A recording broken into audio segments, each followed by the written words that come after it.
Halo para penonton, kali ini saya akan merangkum film yang diperankan oleh teman saya selama masih kuliah dulu, yakni Om Tom Cruise yang berperan sebagai Jack Reacher di tahun 2012 ini. Film yang menceritakan tentang seorang mantan polisi militer yang tidak terikat oleh hukum ataupun aturan, karena tujuannya ialah mengungkap kebenaran, membasmi kejahatan, dan membela keadilan, seperti Ultraman di dalam filmnya. Maka dari itu langsung saja pasang headset, simetriskan posisi tidur kalian, kencangkan celana dalam samping Anda jika ada. Kita mulai ke dalam filmnya dan inilah Jack Reacher.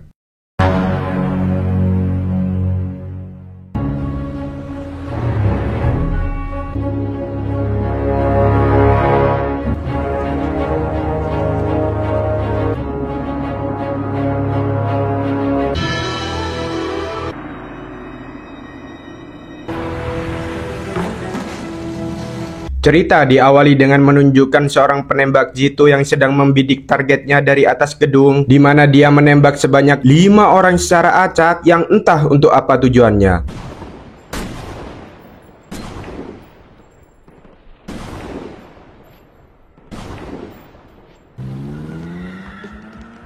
Tak berselang lama, polisi pun berhasil menangkap si pelaku yang bernama James Barr. Ini bebenguknya, yang ketika kita lihat wajahnya jelas bukan dialah pelakunya. Namun, detektif kepolisian bernama Emerson, ini orangnya, pun menganggap jika James yang seorang mantan tentara kriminal ialah pelakunya.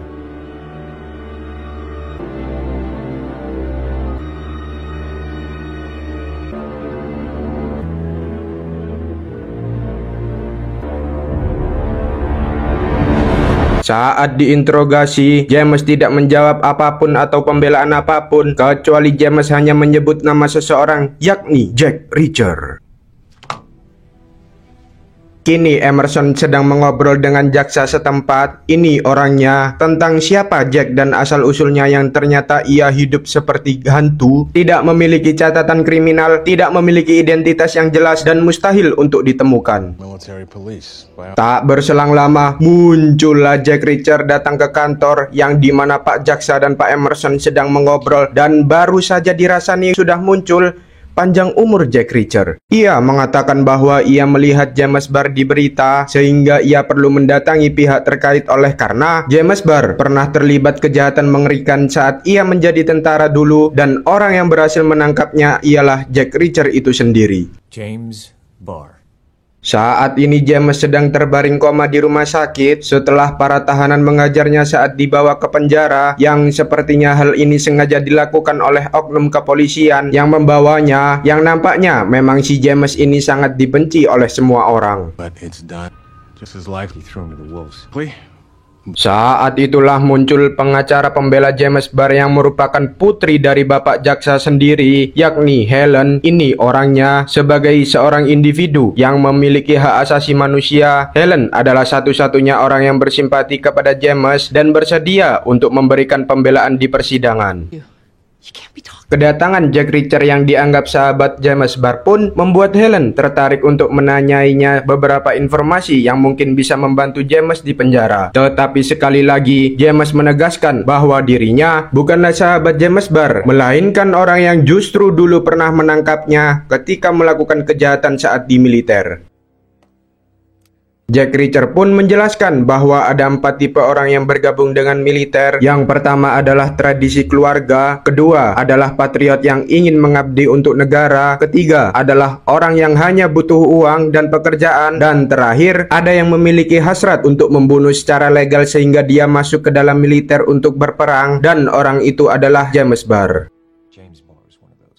Jack Reacher menerangkan tentang sosok James Barr yang tidak terlalu pintar, tetapi dia memiliki ambisi untuk menembak, di mana dia pernah ditempatkan di medan perang dan hanya disuruh menunggu selama 2 hari 2 malam tanpa menembak apapun, sehingga hasratnya yang tidak terpenuhi, tantangannya sudah meronta-ronta. James pun nekat mencari targetnya sendiri, yakni 5 orang tentara lokal yang langsung ditembak mati saat itu juga. Berdasarkan informasi dari Helen, Jack Reacher pun mendatangi TKP untuk melihat langsung posisi sniper menembak para targetnya, sekaligus untuk menganalisa apakah benar James Barr lah pelaku penembakannya. Tanpa Jack sadari, sejak kemunculannya ada seseorang yang terus mengikutinya dari belakang. Pria ini bernama Sueb. Entah apa hubungannya dengan kasus ini, tapi yang jelas Sueb tidak menyukai kemunculan Jack Reacher pada kasus tersebut.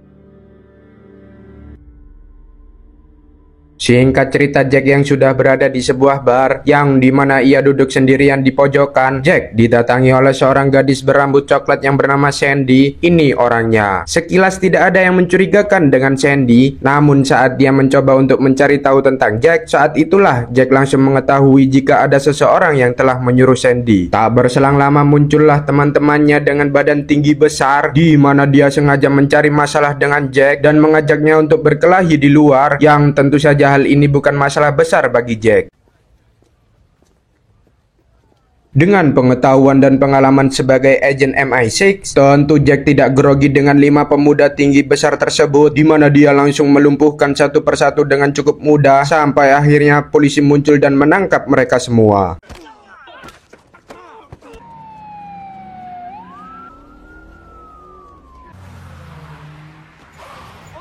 Setelah Helen menjamin agar Jack dibebaskan, Jack pun melihat wajah nelongso dari Helen yang setelah ditanya, ternyata dia baru mendapat informasi terbaru tentang 5 korban tersebut, yang ternyata kebanyakan dari mereka ialah orang biasa yang tak seharusnya mati dengan sadis seperti itu.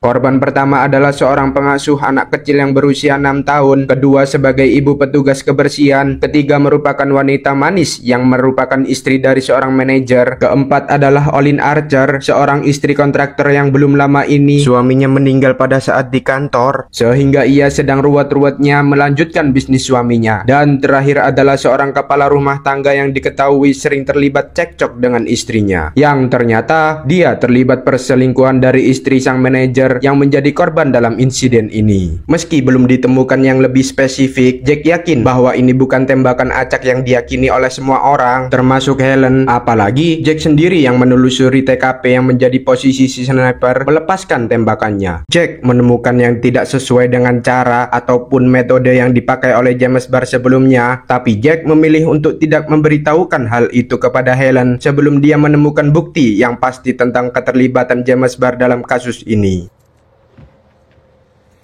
I need some sleep. Pick me up at 7.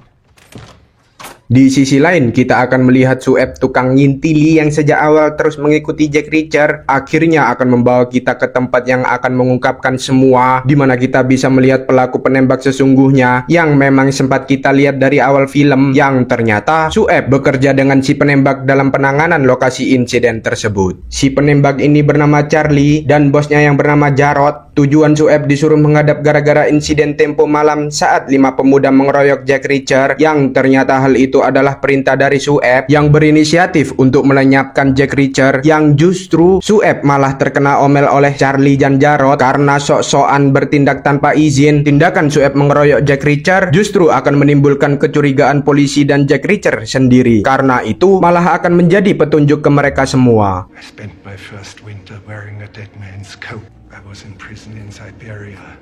Just tell me what I have to do.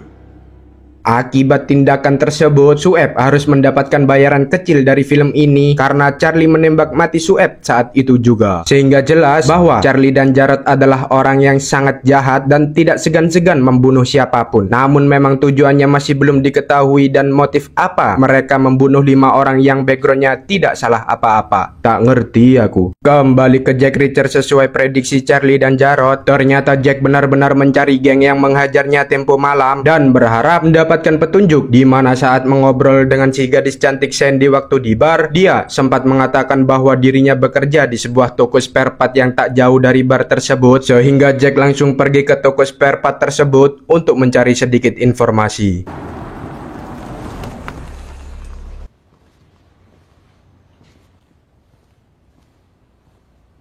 Dan ternyata benar, Sandy akhirnya mengaku jika malam itu dia disuruh oleh teman prianya untuk memancing Jack keluar dari bar, di mana Jack Reacher yang berkepribadian tegas dan berhati baik pun berjanji tidak akan menyakiti Sandy jika ia memberitahukan siapa teman pria yang telah menyuruhnya saat malam itu. Sesampainya di sana, Jack langsung memeriksa isi rumah pemuda tersebut yang ternyata kosong, tidak ada aktivitas, tapi tiba-tiba Ya, muncullah dua orang pria yang sempat ikut mengeroyok Jack waktu malam di bar, yang dimana mereka bertubuh besar yang jelas tidak bisa berkelahi, apalagi mengimbangi kemampuan Jack Reacher, sehingga teman yang satunya lagi muncul, Jack dapat melumpuhkan mereka bertiga dengan mudah. Selesai dari sana, Jack pun menemui Helen untuk menjelaskan tentang hipotesisnya mengenai kasus ini yang sudah mulai terungkap sebanyak 60% bahwa James Barr bukanlah pelakunya. Meski James Barr bukan orang yang pintar, tapi sepengetahuan Jack, dia adalah orang yang sangat terlatih, dan jika James berniat untuk membunuh 5 orang secara acak, dia tidak akan melakukan itu dari atas gedung yang pada saat itu arah cahaya matahari berada di sampingnya, yang pasti membuat pandangannya menjadi terganggu. Awareness into them. What does any training do? Menurut hipotesisnya, James Barr akan melakukan tembakan dari jembatan dengan posisi membelakangi matahari. Ditambah dia tidak perlu keluar dari mobil, yang membuat barang bukti seperti selongsong peluru akan jatuh ke mobilnya, sehingga saat aksinya selesai, dia tinggal pergi begitu saja. Escape is assured. Jack Reacher mengatakan bahwa kasus ini bukanlah pembunuhan dengan target acak, karena ada satu target spesifik yang memang benar-benar target utama, sedangkan sisanya hanyalah manipulasi saja. Dan ternyata target sebenarnya adalah Olin Archer, sang istri kontraktor yang belakangan diketahui sedang bermusuhan dengan sebuah perusahaan besar bernama Lavender Enterprise. Or did it because someone put him up to it?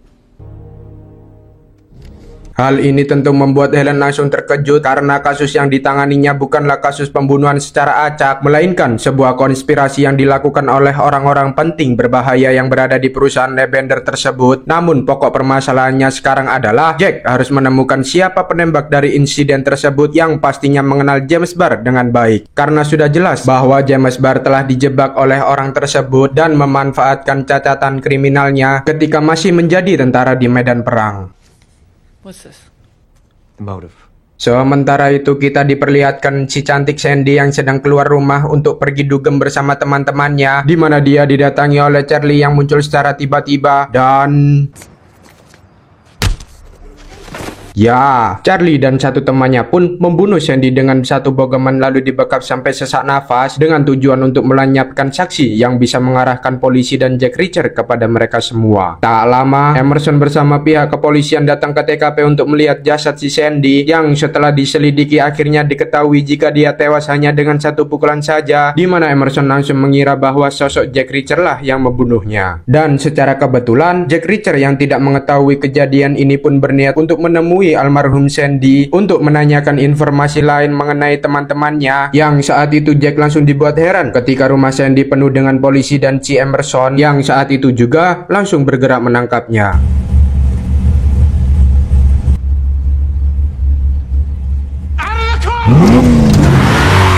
Sadar pasti dirinya dituduh telah membunuh Sandy, Jack Reacher pun berusaha untuk lolos dari kejaran Emerson dan para polisi, di mana dia terlibat kejar-kejaran di tengah kota. Apalagi ada teman Emerson yang ikut campur dalam aksi kejar-kejaran tersebut. Namun Jack Reacher adalah teman dekatnya sutradara. Dia pun berhasil lolos dari mereka semua dengan turun dari mobil dan berjalan dengan santainya ke kerumunan orang yang berada di pinggir jalan.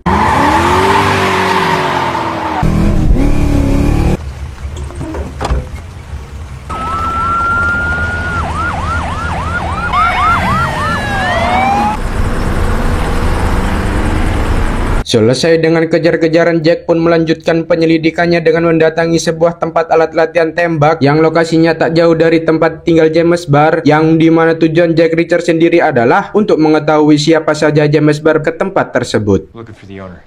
That'll be me, Martin Cash. Faktanya, si kokoh pemilik latihan menembak tidak terlalu setuju dengan pemberitaan buruk mengenai James Barr di televisi, di mana dia dengan sukarela membantu Jack Reacher dengan menunjukkan rekaman CCTV yang menunjukkan dengan siapa saja James Barr datang ke tempat tersebut. Dan pada akhirnya ketahuan bahwa James Barr sering latihan dengan sosok orang yang dianggapnya teman, padahal menusuk dari belakang, yang ternyata adalah si Charlie. I always liked him. His bar. There. Beralih ke Helen yang sedang menjelaskan faktanya kepada sang ayah atau Pak Jaksa, yang dimana dia tidak terlalu percaya dengan penjelasan Helen, apalagi semua informasi tersebut datangnya dari Jack Reacher yang saat ini ditetapkan sebagai tersangka atas kasus meninggalnya Sandy. Do you know how delusional you sound? Tak ingin banyak bacot dengan bapaknya yang tidak terlalu peduli dengan dirinya, Helen pun memutuskan pergi dari sana, yang saat itu ada Emerson yang naik lift bersamanya, dan tiba-tiba Emerson, sang detektif kepolisian, adalah bagian dari komplotan si Charlie. Wow! Ketika Helen sudah disandra di markas Jarod, Jack Reacher pun menghubunginya dan langsung diangkat oleh Charlie, di mana Jack Reacher yang terkejut pun langsung menahan diri dan justru sedikit demi sedikit mengintimidasi Charlie dengan memancing emosinya supaya dapat memberikan alamat markasnya, yang pastinya mereka sangat ingin sekali membunuh Jack Reacher. Shit.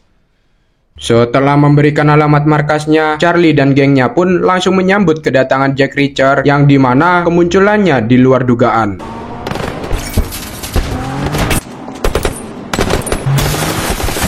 Dan tak disangka si Koko pemilik tempat latihan ikut membantu Jack Reacher sebagai sniper, di mana hal itu memberikan Jack Reacher kesempatan untuk turun dari mobil dan menyerang mereka dengan menggunakan pisau secara jarak dekat. Setelah semua gengnya telah dibunuh, kini tinggal si Charlie, yang dimana Jack lebih memilih untuk bertarung dengan tangan kosong untuk menunjukkan siapa yang paling tangguh di antara mereka. Pertarungan pun berlangsung sengit, yang dimana Jack Reacher jauh lebih unggul dibandingkan dengan Charlie, sehingga Jack langsung mematahkan tangannya dan menginjak kepalanya sampai benar-benar patah, dan itu ditujukan kepada para korban dan si cantik Sandy. Tersisa Emerson dan si Jarod yang berada di dalam ruangan bersama Helen. Emerson yang seorang pengkhianat pun langsung mengarahkan pistolnya kepada Helen, di mana Jack Reacher yang sudah terlatih langsung muncul dan menembak tepat di kepala Emerson. Sehingga Jack Reacher resmi winner dalam pertarungan tersebut. Tanpa banyak basa-basi, Jack Reacher pun membunuh Jarod pada saat itu juga. You think you're gonna walk? I was born in October. James Barr yang kini akhirnya bangun dari tidur panjangnya, yang kata dokter dia mengidap lupa ingatan tentang kejadian terakhir yang dialami, di mana saat Helen menunjukkan sebuah foto TKP dan bagaimana ia akan menembak. Sambil menangis merasa bersalah, James pun menjelaskan bahwa dirinya akan menembak dari jembatan dengan posisi membelakangi matahari dan menggunakan mobil van supaya tidak repot-repot memikirkan selongsong pelurunya. Dan hal itu jelas membuat Helen terkejut karena penjelasannya benar-benar mirip dengan apa yang dikatakan oleh Jack, sehingga jelas bahwa Jack Reacher adalah orang yang jenius dan bukan orang sembarangan. Karena James Barr merasa bersalah dan tidak mengetahui bahwa dia tidak lagi ditetapkan sebagai tersangka, Helen pun mengatakan bahwa tenang saja, aku akan melindungimu. James pun menjawab, tidak. Tidak ada yang bisa melindungiku karena masih ada satu pria hebat yang tidak akan membiarkan diriku lolos. Karena dia tidak peduli pada bukti, tidak peduli pada hukum, tidak peduli pada kenaikan harga UKT. Dia hanya peduli dengan kebenaran, pembela keadilan, dan pembasmi kejahatan. Bukan Ultraman, tapi dia adalah Jack Reacher. Tamat. Sedikit yang bisa Duki katakan yang diambil dari film ini ialah, kamu punya uang, kamu punya kuasa. Saya Duki beserta jajaran anak sekolah pamit undur diri dan mengatakan, gajah baru, rokok kita semua.